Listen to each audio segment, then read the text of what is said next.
We'll leave it there. Have a great show, brother. See you, buddy.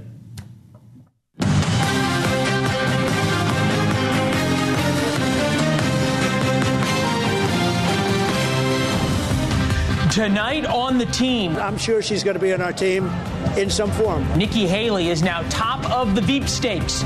Will Trump supporters ever get over the YouTube clips? Donald Trump was totally unhinged. Unhinged.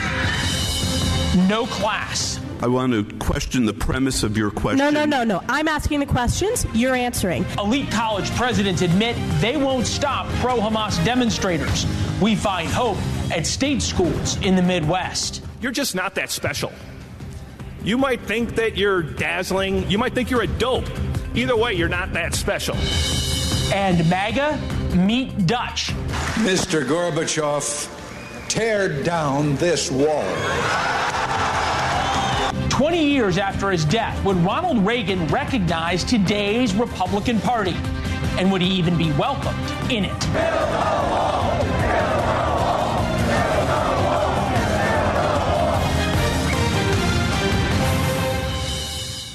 Welcome to the fairest show on television this Friday night.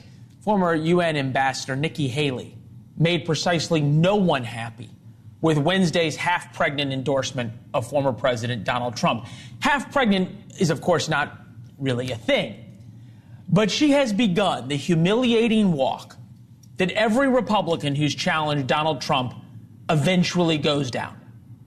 And this walk might end up with her as vice president. At least that seems like it's her plan. Trump, of course, loves nothing more than the romance of reconciliation. Here he is yesterday after his rally. I think she's going to be on our team because we have a lot of the same ideas, the same thoughts. I appreciated what she said. You know, we had a nasty campaign. It was pretty nasty. But she's a very capable person, and I'm sure she's going to be on our team in some form. Absolutely. And what form might that be? How about vice president? Trump supporters never liked her, and she certainly didn't give the type of groveling endorsement given by the other 2024 challengers like Doug Burgum, Vivek Ramaswamy, or Tim Scott. But the most important part of what I'm about to say now comes true. She is a she, and she got roughly 20% of the primary vote even after she suspended her campaign. Never Trump Republicans think she sold out without even getting Trump to make an effort at winning over her voters, but that may not matter. Democrats have long held out that Haley was an acceptable Republican. Now Nicole Wallace on MSNBC needs answers about a Haley endorsement. We need shrinks and cult experts to explain this. For her and her husband to both been feuding publicly with him just days and weeks before endorsing him is inexplicable to me at a human level. No, it's really not that inexplicable. Even I can't get the word right. You see where I'm going with this, right? Vice presidential nominee Nikki Haley. With us now, two people I think who have strong thoughts heading into Memorial Day weekend. Scott Tranter, head of data science at the premier polling company and our partners, Decision Desk HQ. Kurt Bardella, Democratic strategist, LA Times contributor, former House Oversight Committee advisor, also a NewsNation contributor. Gentlemen, good to see. But not premier. We can only have one premier here at any only time, one at a time. Right? Clearly, it's over here. All right, Scott, do the numbers say Donald Trump would be smart to pick Nikki Haley? Clear cut, yes. And even he knows that, right? Like, a lot of people question the quote-unquote 4D chess Donald Trump plays in his campaign. But you know what? He is a rational thinker. May not all make the rational decision, but rationally speaking, Nikki Haley checks a lot of boxes and ensures that he is, competitive or continue to be competitive in demographics he needs to win, specifically suburban females. Hence, she's a she being the most operative part of this. She's also a great fundraiser and good on the trail. She's got a lot of good skills as a candidate. There's a lot there. Yeah. I think about this, Kurt. A number of Democrats talked in candid moments during the primary, when there was a primary, how worried they would be about Nikki Haley as the nominee. I think it'd be fair to say the freak out we are seeing on the left over the endorsement by Nikki Haley. Is that come from fear? I think it comes from a combination of disappointment, and if she were on the ticket, Oh, come on, this is politics. There's not disappointment. There's disappointment. I think that Nicole Wallace is heartbroken right now.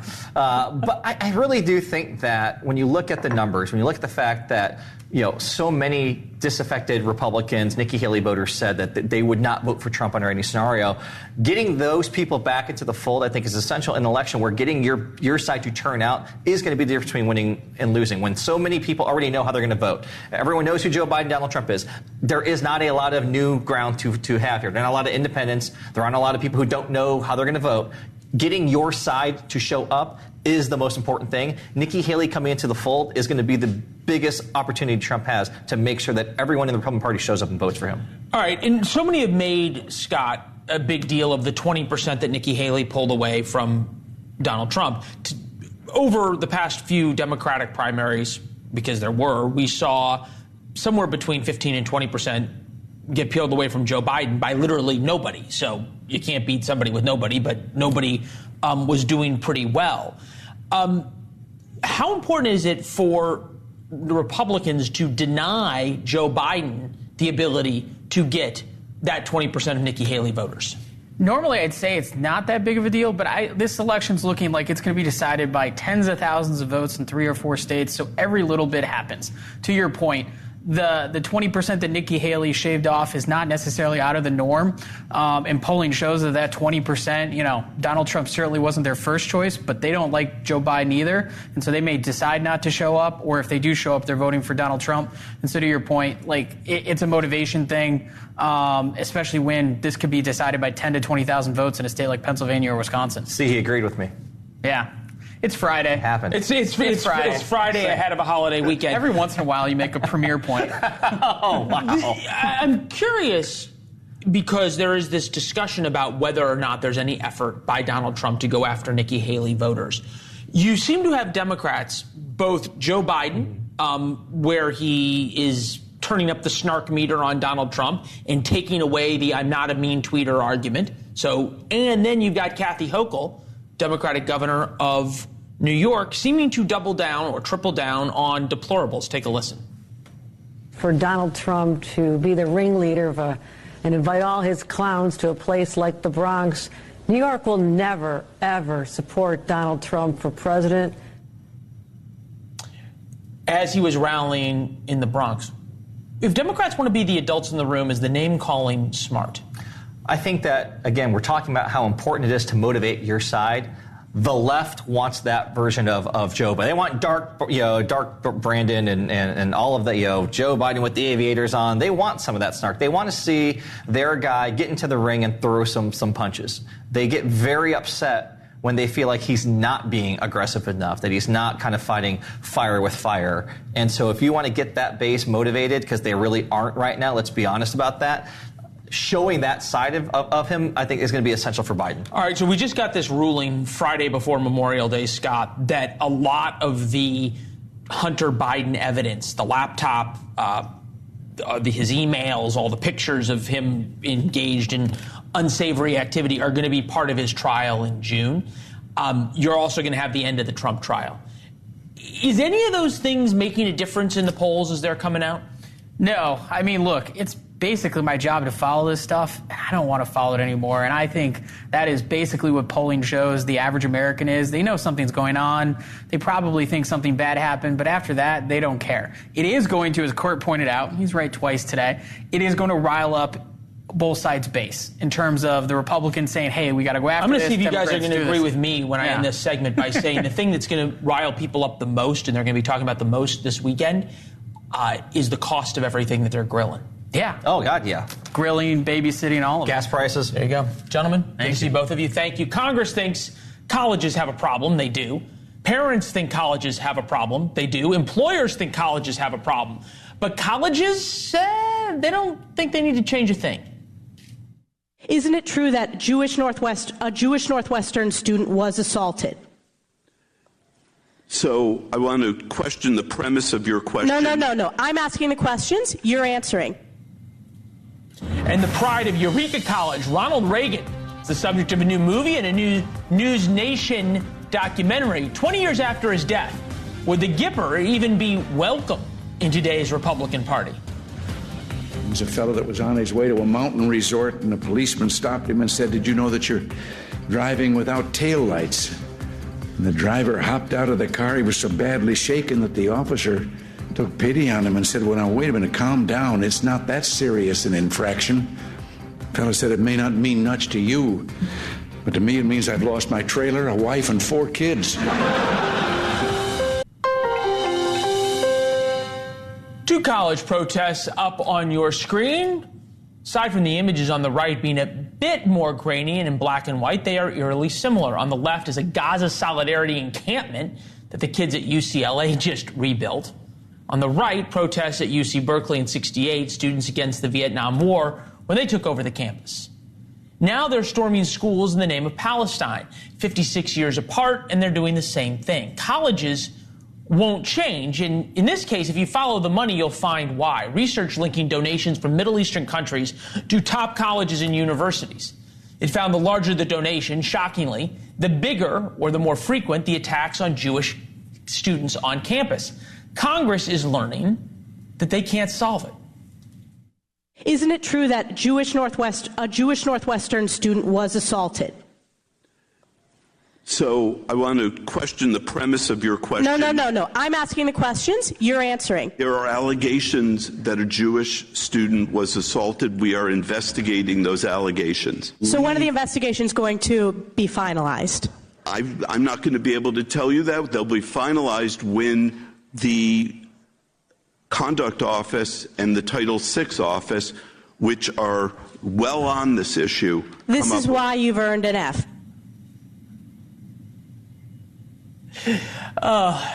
Former president of Brandeis College, Frederick Lawrence, and the former president of McAllister College, Brian Rosenberger here. Gentlemen, appreciate it. Thank you. Fred, what is it about this issue, especially for elite institutions, that becomes so incredibly difficult? I think that presidents are balancing 2 important factors. On the one hand, the whole basis of a campus of a university is academic freedom, free expression, the right for students to inquire, and protest is in fact part of that. On the other hand, it is also critically important that a campus be safe. No one can learn when they're not safe. And so those are the things that are being balanced. I think it's important to add, I've been on a lot of campuses the last couple of weeks in my capacity as head of Phi Beta Kappa, to tell you the vast majority of campuses are not the pictures you have up on your screen. So the ones you have up on your screen, obviously you're getting a lot of attention and they're worth focusing on and paying attention to. But I think by and large, that's what you have, is the need to balance student needs to express themselves with students' rights to be safe. So we're watching video, and I don't think anybody's saying that students don't have a right to protest. I think some of the things they're chanting might flop over from protest to inciting violence, different story. One of the images we watched was from Harvard University. I think you're right to point out that this isn't happening everywhere. And this was Harvard students walking out of graduation at one point. And what's interesting is we're going to play them back to back. We're going to play a soundbite from Harvard's commencement address. And then next to it, Jim Vandehei, who is the founder of Axios, gave a speech, a very different speech, I might add, at the University of Wisconsin Oshkosh. And I think that may be what you're referring to as one of these places that doesn't have this problem. Take a listen. Because I accepted your invitation to be here today, I was attacked online and called anti-Semitic by Power and Money because they want power and money. Either way, you're not that special. It doesn't matter if you graduated with a 4.0, if you're hot, if you're popular. None of that's going to matter in the real world. And flip side, if you got crappy grades, don't think that much of yourself right now, welcome to the club, buddy. Like, you're now in the real world. And so what actually matters is, starting tomorrow, what are you going to do each and every day to be a better version of you? Brian, is there something about values here, and I'm going to be pejorative, but elite institutions, they have boards that are quite interested in what all their board members talk about out at the Hamptons, and nobody wants to ruffle feathers, nobody wants to take a stand. And then you go to the University of Wisconsin Oshkosh, and it's just a different value set. Well, first of all, I just want to echo what Fred said, which is that there are a lot more schools that are like the University of Wisconsin-Oshkosh than there are like Harvard. And I think if you look at where the protests have occurred, they have been disproportionately at elite and wealthy schools.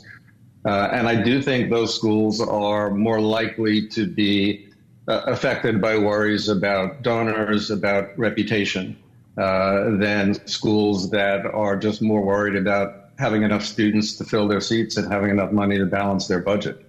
And there's also an inverse relation between the number of Pell students that you have and the likelihood of protests. So Pell students who are mostly worried about going to school and working their jobs and getting through are much less likely to protest than the students at these very elite institutions. It is a fact. Follow the money, as I was always taught as a journalist. Fred, I'll give you the last word real quickly. What is it about this issue of people being able to express their minds when it comes to Jews that Congress seems to not be able to get through to these presidents? In that we all know that if people were acting in the same way towards blacks or gays that they're acting towards Jews, the response would be very different. Say two things. First is that on most of those campuses, the presidents are, in fact, speaking out against anti-Semitism, and you actually heard some of that in the hearings yesterday. The other thing I would say is that about half of the members of that committee were asking very different kinds of questions, and we're asking questions about what kind of legislation would be useful. There is bipartisan legislation before the Committee on Education and Workforce right now addressing issues of anti-Semitism and campus protests. There are those who would think, I'm talking about members of the committee now, there are members of the committee who would say our time would be better spent focusing on legislative solutions than these kinds of hearings. So if you listened to the whole hearing yesterday, you heard about 50-50 on that. Well, I appreciate the optimism from both of you. I think the issue about the University of Wisconsin-Oshkosh, we may have hit something on the head there. We're going to explore that after the long weekend. Gentlemen, thank you both. We appreciate it. You know there's something about an American president. There is. If Hollywood comes calling. What about Ronald Reagan? Resonates 20 years after his death. Governor Reagan, again, typically is against such a proposal. There you go again. But he was not afraid to take us on. There's nothing a retired governor can do about the Soviets, but a president. Now he can do a thing or two. I, Ronald Reagan, do solemnly swear. The vision of an American leader. Those who say there are no heroes, they just don't know where to look. From his own words and the images that define the history. Mr. Gorbachev, tear down this wall. How a pivotal leader made his mark on our American canvas. Together, we can embark on this road. Reagan, Portrait of a Presidency. June 8th, 9/8 Central, only on NewsNation. It's a clip from the NewsNation documentary about Ronald Reagan. You'll see it in a few weeks. There's something about the Gipper that all these years later, we still yearn for those days. In retrospect, 1980 was one of the most important elections of modern times. And finally now, not only is NewsNation helping to give Reagan his due, there is a new feature film featuring Ronald Reagan. I am about to start the biggest war of this century, and I'm not going to fire a single shot. You're going to blow up 8 years of diplomacy. Well, if you think that got their undies in a wad, you just wait. What did the president know, and when did he know it? What would you have me do? I want you to fight. Reagan will be out this summer in theaters. With us now, Mike Huckabee, former governor of Arkansas and presidential candidate. Governor, as I watch everyone lionize Ronald Reagan, and I am an unabashed Ronald Reagan fan, it occurs to me that Ronald Reagan and his policies would be completely out of step with the Republican Party of today. Why is that? Well, I'm not sure I would agree with that. I think he was very much in step with a lot of the policies. He believed in cutting taxes. He believed in a strong national defense. He did not believe in engaging America and its troops into a war. He felt that the best way to keep us out of war was to have a military nobody wanted to try to confront. He was pro-life. So are the Republicans today. He was the first real Republican at the national level who was pro-life. Republicans historically had not been. So there were so many things that Ronald Reagan kind of, I would say, fronted for the Republican Party that we are today. But most of all, he was the happy warrior. He was the person who had a phenomenal sense of humor. He was also the person, though, that the press didn't always like. And I think it's interesting that there were people, particularly world leaders, that were scared to death of Reagan. They thought he was just a crazy cowboy, that he couldn't wait to push that red button in his office somewhere and start blowing up the world. The truth is, really, he's the president that, until Donald Trump, was the only one that didn't get us involved in a shooting war. And it was because he didn't have to. He was able to give people that sense that they didn't want to mess with him. And that was one of the reasons he was a great president. One of many reasons. And I think you said he was a happy warrior. He talked often about the greatness of America and inspired America. There was mourning in America. He was the one who came up with Make America Great Again. He talked about, among other things, the shining city of the hill. But I want to play back to back with you. Ronald Reagan talking about Mikhail Gorbachev, that famous moment at the Brandenburg Gate, and then how Donald Trump talks about world leaders. Take a listen.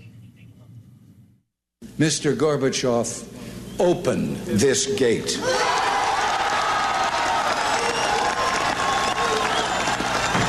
Mr. Gorbachev, tear down this wall. When you see President Xi of China, when you see Kim Jong-un of North Korea, when you see Putin and you see all of these people, they're at the top of their game, whether you like it or not, and they can't believe that this has happened to the United States. We have lost respect all over the world. Do we really see Donald Trump saying, Mr. Putin, get out of Ukraine, and anybody taking him seriously? Well, I know that he was sitting at dinner at Mar-a-Lago with President Xi. He said, excuse me. He got up. He came back in about 5 minutes. He said, we just put a bunch of missiles down in the airfield in Syria. I think that was one of those moments. Excuse me, my chair is falling apart here. I think that was one of those great moments where really Donald Trump revealed the kind of person that he just says what he thinks. But he also is an actor of doing things. You know, in many ways, 1980 is very similar to today. There is a sense of malaise, if you will, about what's going on in the country today. If you listen to Joe Biden's speech at Morehouse, it was all about how terrible things are and how dire and dark things are.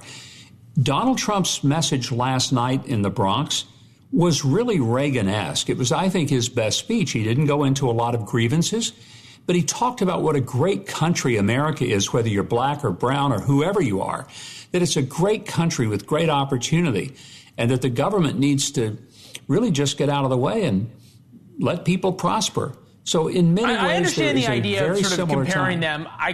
I watched a lot of the speech from last night. I don't understand how talking about buildings in New York that he's built and golf courses is Reagan-esque. Reagan made it about other people. But one thing I think is interesting about Ronald Reagan is he was actually the great deal maker with Tip O'Neill. He was willing to compromise on big things. If you look back to Donald Trump's first 4 years, he didn't compromise on big things. In fact, a lot of the things that he said he was going to get done in terms of making deals, he didn't make any great deals with Democrats. Well, I think he did. I think if you look at the criminal justice reform, that was significant. I mean, that was like a Nixon goes to China moment. Also, I think he would have gotten a lot more things done. He did get the tax cuts done. He got some wonderful people appointed to the judiciary. But let's remember, he was dealing with the Democrat Party that from his inauguration called him an illegitimate president, said they wanted to burn down the White House. You had Maxine Waters saying, get in the faces of Republicans. Nancy Pelosi tearing up his State of the Union address. So it really wasn't the kind of atmosphere in which Donald Trump, though he tried, he could not get the Democrats to want to work with him. They were just in every way belligerent and never really believed that he was the real president. And it's amazing, the real election deniers were Hillary Clinton, Chuck Schumer, Nancy Pelosi, and the Democratic leadership that Donald Trump had to work with. I guess to be fair, Republicans had a few too. So we've got there. But I think you make a good point. You make a good point that the temperature in 1980 allowed for somebody like Ronald Reagan, and maybe 2024 requires or allows for somebody different. Governor, it's good to see you as always. Thank you. Congratulations to you and Mrs. Huckabee for 50 years of marriage. I understand why you're still there after 50 years. We're still. Congratulations. You both are two of my favorite people. I appreciate it, Leland. Have a wonderful weekend, and God bless America and the people that gave us this great freedom. I'll give you an amen to that, sir. It's good to see you. We wrote about our thoughts on Memorial Day weekend and War Notes. Warnotes.com to subscribe for free. It's our newsletter that comes out every day at 4 p.m., 4:05 to be exact. You can subscribe for free and then respond with your thoughts. We read them all. We'll also see you on Instagram and that thing called X, used to be Twitter, at Leland Vittert. Reasonable people can agree. Few people in history had the combination of Reagan's wit and stage presence. He was an actor, after all. And we want to just focus for a second on that iconic moment at the Berlin Wall. Mr. Gorbachev, open this gate.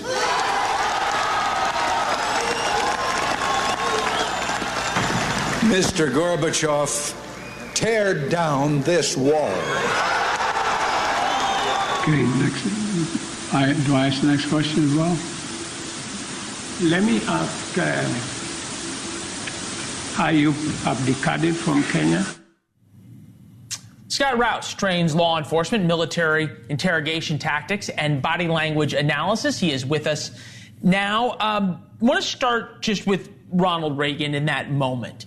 How much of what we saw Ronald Reagan do every day was acting, and how much of it was, in one way or another, genuine? Well, when you're in a position like that, most of the time, everyone in that position, you're seeing them be the president. So there are things you want to do and things you don't want to do. So he was focused on doing the things he knew that made him look like a leader and look like he was the one in charge and the one to talk to. So you're seeing that with every one of them, and some at higher degrees than others. What do you make of yesterday with President Biden at the press conference? We played that clip. We'll put it up one more time, just the video of it.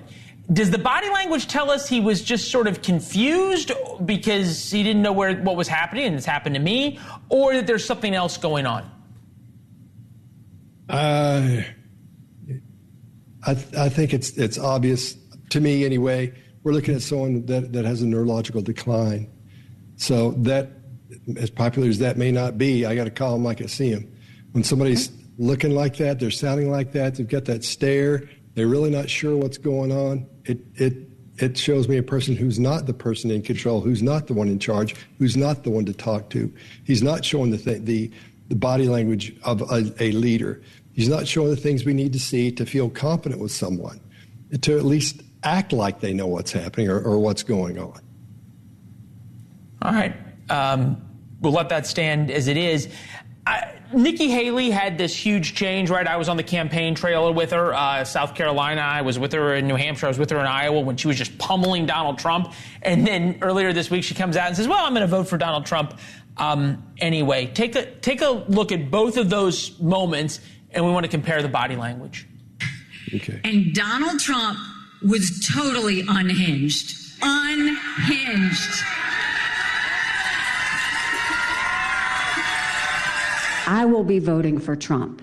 Having said that, I stand by what I said in my suspension speech. Trump would be smart to reach out to the millions of people who voted for me and continue to support me, and not assume that they're just going to be with him. Thoughts? Yeah, we're seeing two different sales pitches there. One of them, she's trying to get everyone on her side because at that time she's against Trump, and she wants everybody to be on her team. She's trying to say things that identify with that demographic. But the same thing is happening on this other video. She's trying to say, look, I'm still going this way. I'm still going over this way. Even though she's going against what she said before, it's almost, the body language is completely different because she's coming from a place of new confidence or having new knowledge, in other words. So, and by her movements are slower. Her illustrators aren't as big as they were in the first one. Illustrators are the way your brain emphasizes specific words and phrases, like I did just then. So it's just looking at two different kinds of sales pitches. In other words, at that point. Do we think they were both genuine? As much as you can tell from a political situation if something's genuine or not, I believe it looks to me like they are. The second one, though, seems a little bit hesitant, because I'm sure she's thinking about how it's going against what she said before. And we know that because she has what's called fading facts when she talks. It gets a little bit quieter as she goes along, and her cadence, as the speed she speaks, slows down a little bit as she goes, and her voice tone goes a little bit lower. So that indicates less confidence with that. But it may be because she's thinking about what she's said before, or how this may or may not go well with the demographics. All right, Scott, real quick, I want to get to Donald Trump. This is him yesterday with one of the rappers who joined him in Harlem. Chef G, where is he? Hey. Oh, I like that. I want to get that done. President Trump, oh man. There's always that moment, right, where Donald Trump is willing to be about the other guy, but only for a brief second. Yeah, well, he's introducing someone. He's got to have him come up, say their part. I'm sure he's got a whole lot more on his mind the last couple of months than he usually does. But that's totally normal, especially in a political situation like that. You give the stage up to whoever you're introducing. They're supposed to be the greatest person in the world. That's why they're there. They're with you, and you're introing them as that. So that makes sense what's happening there. I don't believe he wants to get the dental work done that he was talking about in the complete clip there. So I think that's just, trying to get people to do what we're doing right now, put us in a good mood or laugh at that. So. Yeah.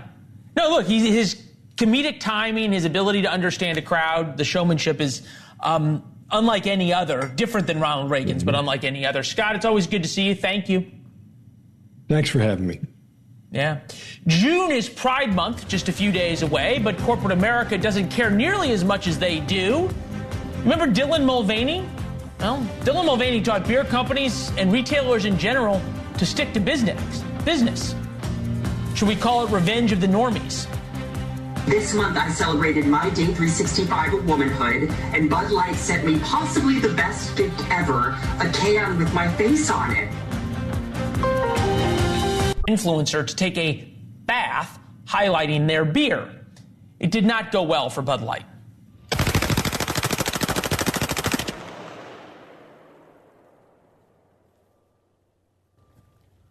Bud Light and Anheuser-Busch. That was Kid Rock's response. This year, Bud Light is still recovering, and as we approach Gay Pride Month in June, Target won't have massive Pride themes displays. In fact, many stores won't have them at all. Last year, they promoted swimsuits designed for transgender little boys to appear like little girls. They called it Tuck It swimsuits. That didn't go over very well either. USA Today writes, expect fewer rainbow logos for LGBTQ Pride Month after Target Bud Light backlash. With us now, Matt Scalarud, president of Pink Media, former board chairman of the International Gay and Lesbian Travel Association. Appreciate you being here. Thanks, Matt. Is this just sort of the natural pendulum swinging back, or is there a real change in corporate America? Yeah, it's kind of, first there's one push, and then it comes, then the pendulum swings and it comes back the other way. I mean, it was a year ago, and so Bud Light, Target, they had some pushback, and the way they handled it wasn't really. It didn't really come over very well for the LGBT community. So it's really interesting. It kind of turned into a double boycott. So they ended up with the right saying, hey, don't go to Target, don't drink Bud Light. And then all of a sudden, the way they pulled back so quickly made the LGBT community say, hey, you're not in this. Your heart's not in it. You're not truly in this fight with us. And so that they ended up kind of pushing back as well. What do you make? We look at reputational score gain for companies. BP, which you'd argue British Petroleum is fairly conservative, but Hobby Lobby, Subway, the Trump Organization, Fox Corporation, Dell. A number of conservative companies over the past year have started to have a better sort of reputation. But in a different way, I've noticed just across the board, companies that were very political have now pulled back from politics, certainly on the left, but also on the right. Is there maybe just a lesson here of good business is just being in business, not being in political advocacy? Perhaps. I mean, also, and then we throw in Disney, and then, of course, that was the ultimate in political advocacy and pushback in Florida. But I think what we're dealing with here is that, especially, there was just an article like about a week and a half ago, Wall Street Journal, and they're really kind of diving into this even deeper, just saying that they're really finding that a lot of companies are just going to sit on the sidelines for a while, that they're going to kind of let this. Is that a bad thing? It's bad for, there's a lot of LGBT media companies and marketing firms and nonprofits that have taken a real hit because all this money is pulled back, and so that was a big part of their income, especially during Pride Month. So from that perspective, it's definitely been a bad thing. Okay, I understand you're saying it's a bad thing in terms of for LGBT specific companies, marketing companies and the like. I'm thinking of it just sort of a bad thing in general, that if you make beer, you sell beer. If you are a retailer, you retail, and you don't get involved in political causes left or right. I think part of it is, why does LGBT have to be a political cause? Like, this is just our lives. So I think that's what happens, is that when Target or Bud Light, when they pull back, see this, for them, it's just a line item on a spreadsheet, but for us, this is our lives. And so we can't pull back. We're not going to just jump back in the closet. We're making strides. Things are going well. And so when a company like that is promoting themselves, they're not really necessarily thinking they're political when they're pursuing the LGBT market. One of the problems is that they're very excited about the dollar amount, the volume of money that's. You make a great point. You make a great point. You just follow the money, right? And all of a sudden they're realizing, hey, we overreached, and as you point out, it was never really where their heart was. It was following the dollars and cents. Matt, we got to run, but thank you very much. We appreciate you being with us. Thank you. Yeah, 300,000 plus people are converging on the Indianapolis Motor Speedway for Sunday's race before the green flag. Something much more important happens: the lessons of a tradition that goes back to World War II. Then I long for my Indiana.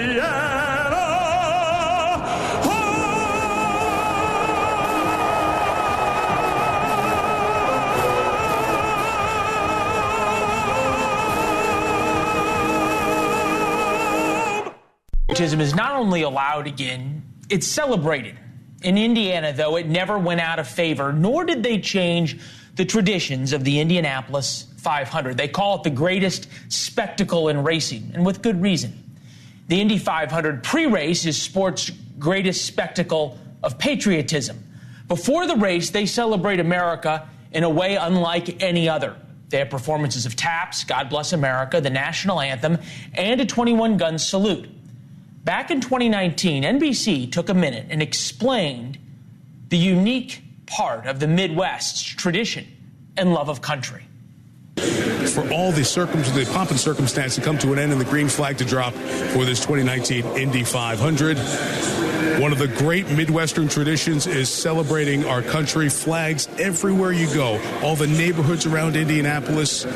People, in addition to their pride for this race, they want to tell you how many Indy 500s they've been to, also hold very dear to their heart our country and the military who serve, protect, and give us the opportunity to enjoy weekends like this.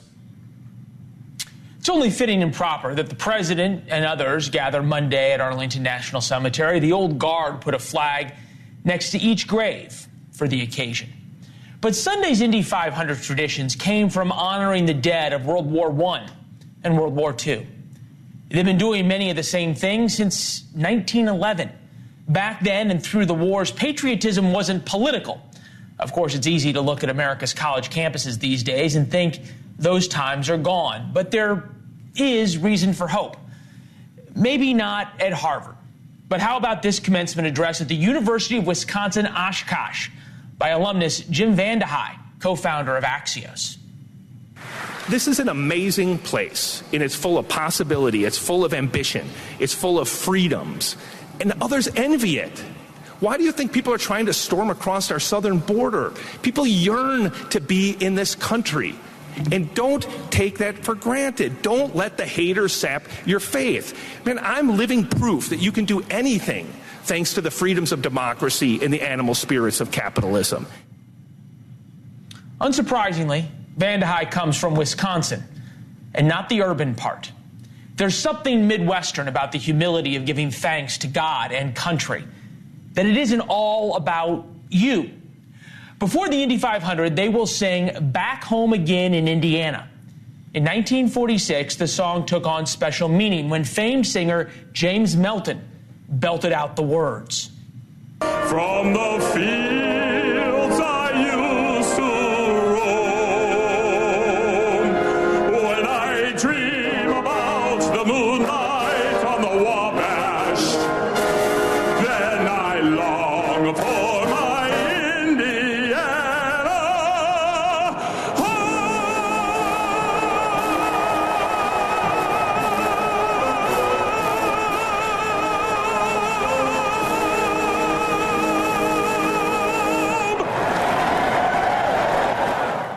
Many of the men listening in 1946 had longed for their Indiana home as Marines on Okinawa, as soldiers on Omaha Beach, and as sailors during the Battle of the Pacific. One of them was my grandfather, who served with Eisenhower through Europe.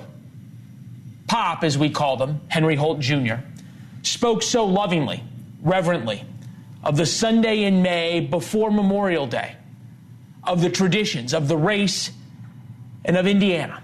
Like so many of that generation, he knew what real sacrifice meant. He came home. So many others did not.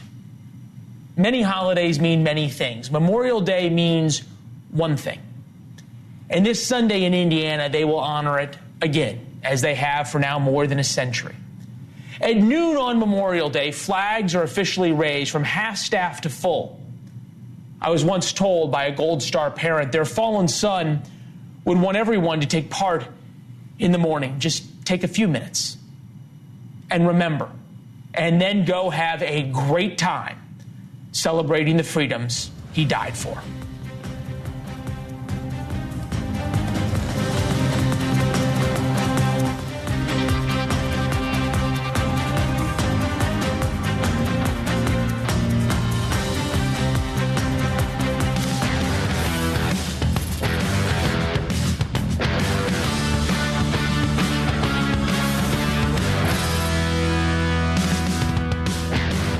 Hey everybody, I'm Brian Enton filling in for Chris Cuomo tonight. We've got some big stories on this Friday of Memorial Day weekend, so let's get started. We're live tonight.